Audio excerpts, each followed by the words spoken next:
Le site de Palmyre toujours menacé en Syrie. Ce lundi, les combats se poursuivent entre les forces loyalistes et les combattants du groupe État islamique. L'un des joyaux historiques du monde antique, inscrit au patrimoine mondial de l'humanité pour ses vestiges gréco-romains et perses. Alors on note ces jours-ci que la Syrie fait son retour dans l'actualité, parce qu'hélas on a un peu une mémoire à éclipse.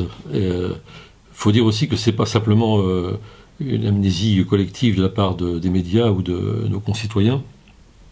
C'est aussi que la situation en Syrie est passablement embrouillée. Elle a été embrouillée d'ailleurs à dessein par Bachar el-Assad. Et si bien que le doute s'est insinué dans les esprits. Au point de départ, il y avait un soulèvement qui s'inscrivait dans la logique des révolutions arabes, et un soulèvement qui était pacifique.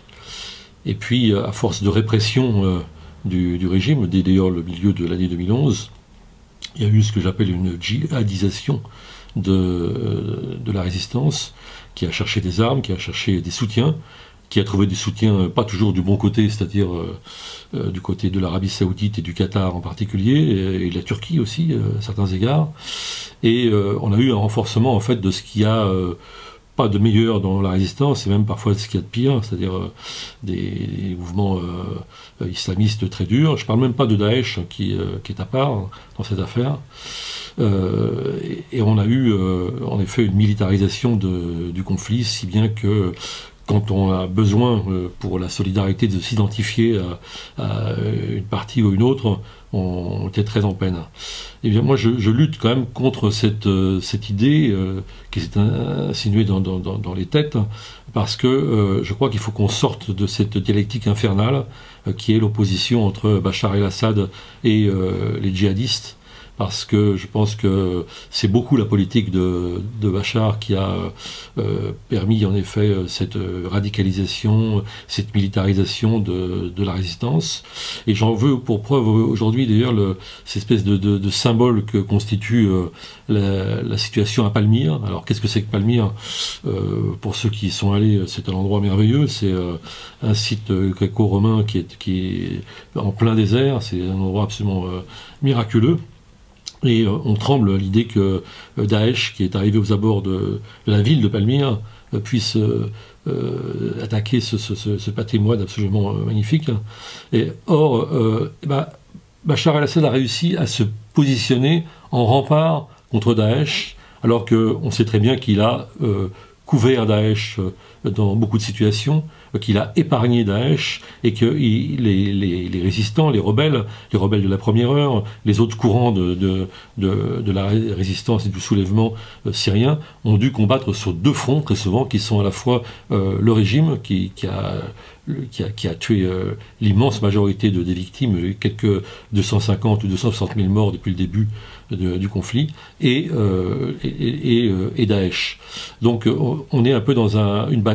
Jean-Pierre Filiu, qu'on interviewe par ailleurs dans le journal, le dit très justement, on est dans une bataille qui n'aurait jamais dû avoir lieu. Si le régime avait voulu empêcher Daesh d'approcher Palmyre, il l'aurait fait, parce que quand on connaît ce pays, on sait que c'est des centaines de kilomètres de désert où les pick-up de Daesh ont avancé complètement à découvert pour arriver dans cet endroit. Donc je crois qu'il faut qu'on arrive à sortir de cette dialectique infernale d'opposition entre djihadisme, islamisme radical et dictature. Hélas, on voit très bien que en Égypte, par exemple, on est toujours dans cette dialectique infernale, toujours, puisqu'on est revenu à une dictature absolument terrifiante qui massacre de façon judiciaire, mais qui massacre quand même les frères musulmans. Et on peut imaginer que dans quelques années, après avoir réinstallé les frères musulmans dans un statut de victime et de martyr, on verra ressurgir les frères musulmans. Donc seule la Tunisie, finalement, a réussi à sortir de cette opposition. En Libye, c'est autre chose. C'est les milices, le chaos des milices, les milices islamistes, etc. Mais il y a un postulant dictateur qui arrive, donc c'est la même chose. En même temps, c'est différent, et c'est la même chose, finalement. Dans tous les pays, à l'exception de la Tunisie, on a cette dialectique absolument mortifère. Curieusement et paradoxalement, et j'en terminerai là-dessus, paradoxalement, c'est peut-être en Syrie qu'une solution politique est la plus plausible parce qu'il existe non seulement dans l'opposition, mais aussi, disons, dans les cercles qui, un temps, ont fait confiance à Bachar et qui se sont dissociés de lui et qui maintenant espèrent sa chute, la possibilité d'accords politiques. Et la communauté internationale aura un rôle très important à jouer pour favoriser cette solution politique qui seule peut ramener la paix. Alors par ailleurs, dans le journal cette semaine, on a un grand dossier sur la pollution.